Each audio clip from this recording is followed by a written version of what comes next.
Hello everyone. In last two videos we discussed about strings in Python. In this video we will talk about lists in Python.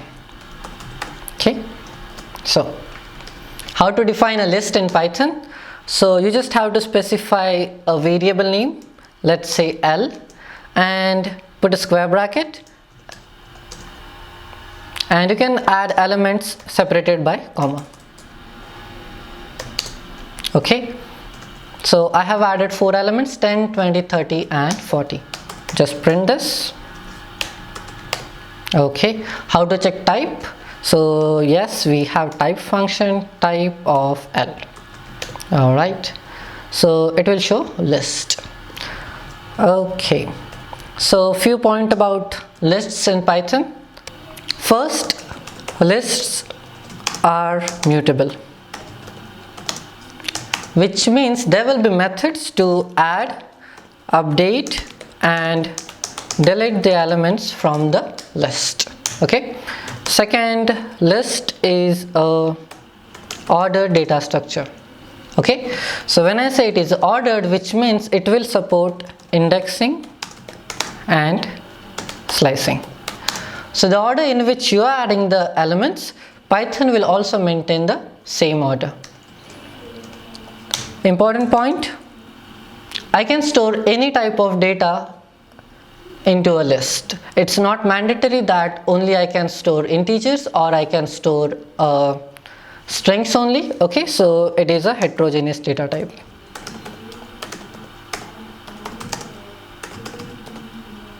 Data type, alright. Okay, so this is an example. I have added integers. Let's add few strings. So Python, let's say Java. I can add a list inside a list also. So I'm adding 100, 200, 300. Okay, so if I execute this, it will not throw me an error. So Python will allow me to store any type of data into a list. Okay, so let's discuss indexing and the slicing in terms of list. So indexing and slicing will be exactly similar to strings. So let's say indexing and slicing. All right, so we will have two indexes similar to the strings, one which will go from left to right and one will be from right to left. So if I say print L of 0, it will give me the first element, that is 10. So if I put -1, I will get the last element. Now this is again a list inside a list.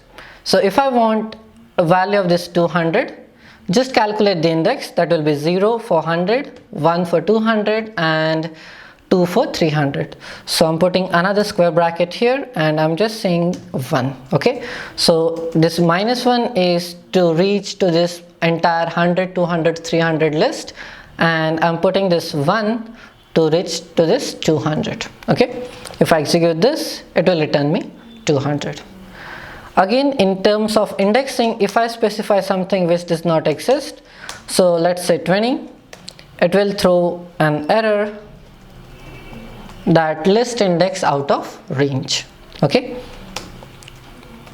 again slicing will be same. So I can specify the start point. Let's say start from the first element and go till only third element.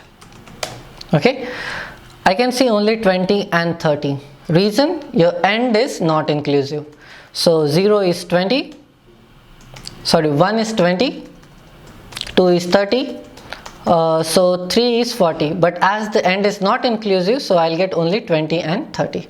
If I want a reverse of the list, all I can say is colon colon -1 and it will reverse a list for me.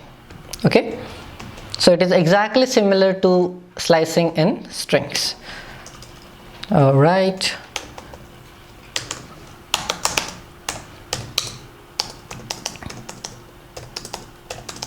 Let's say I have a list of numbers 100, 200, 300, 400 and 500. Okay, so whenever I say for value in L if I just print the value, so in each iteration I will get one element from this list. So whenever you are iterating over a list, you are iterating over elements. So in terms of a string, you are iterating over characters. Okay, you can use slicing here. Let's say you want to iterate over alternate characters. So I'm saying colon 2. Okay, so I'm saying give me every alternate elements. So now it will give me 100, skip 200, give me 300, skip 400, and then 500. Okay, all right. Now let's discuss different methods to add elements into a list.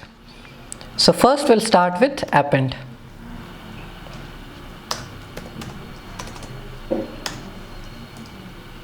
Okay, all right. So if you want to add a single element to a list, all you have to say is l dot append, let's say 600. Now let's print the list. Okay, so important point, this append method will not return you anything, so it will modify the original list. Okay, so now let's check the memory location before appending the element and after appending. So I'm saying print id of l, it is before appending the element. Now let's say print id of l again.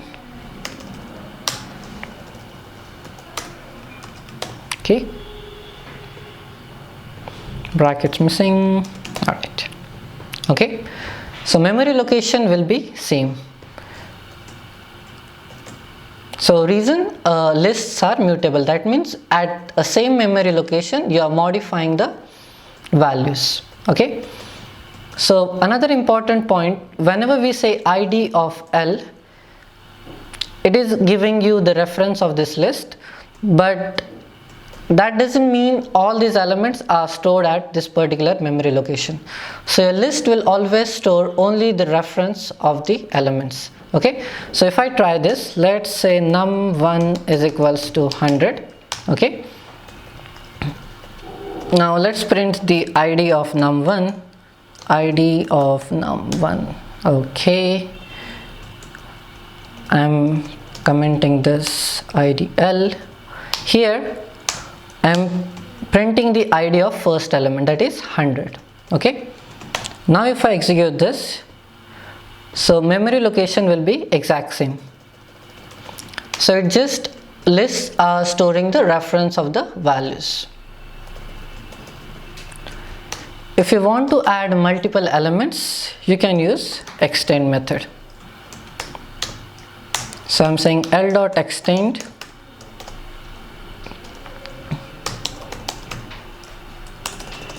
let's say 500, 600, 700 and 800. Okay, so now print l. So you can see it has added this 500, 600, 700 and 800 to the list. Okay, again, now let's compare append method and extend method. So instead of using extend here, I am saying append. Okay, so you can see it will add this entire list as one element into the list, but whenever I say extend, it will iterate over this list and it will add the individual elements. Okay, so in both extend and append, I can only add one element. So here it is an entire list. Let's say if I try to add more elements, okay, it will throw an error that extend takes exactly one argument, and same goes with your append. Okay, so it will take one argument only. Okay, another important point,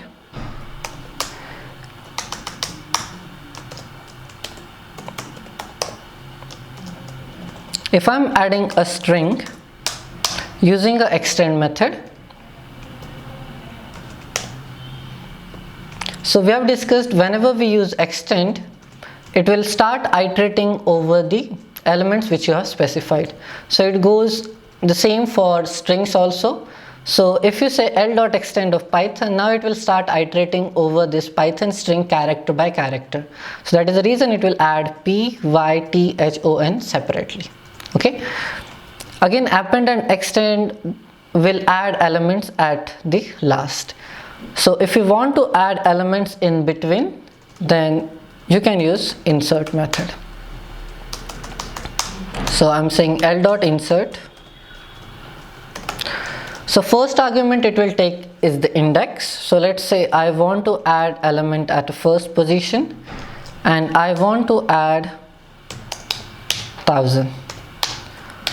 So now if I print the list, okay, at first location, at first index it will add this value and it will shift all other values to the right hand side by one index. Okay, so this is your insert method. So again, for insert I can add only one element. I cannot specify multiple elements here. Okay. Alright. So I'm saying list L is equals to now 10, 20 and 30. Okay. If I say L2 is equals to L. If I say print L and L2 both, it will print the two lists. Okay, so what do you think? Memory location will be same or different? Okay, let's use the id function and find it out. So now I'm saying print id of L and print id of L2. Okay, so if I execute this, you can see the memory location for both the list is same. So that is the reason now if I say L dot append, let's say 40, and here if I print L2 and L both, so it will add this 40 to both the list. Reason, memory location is same. Okay, so many times you will need to copy the content of one list to another list, but whenever you modify the first list, it is not expected that it should change the value of second list also. Okay, so for that we have one function called copy. So now if I try the same things, so now it will assign a different memory location for both lists. So that is the reason now even if I say l.append, it will add element into first list only. Okay.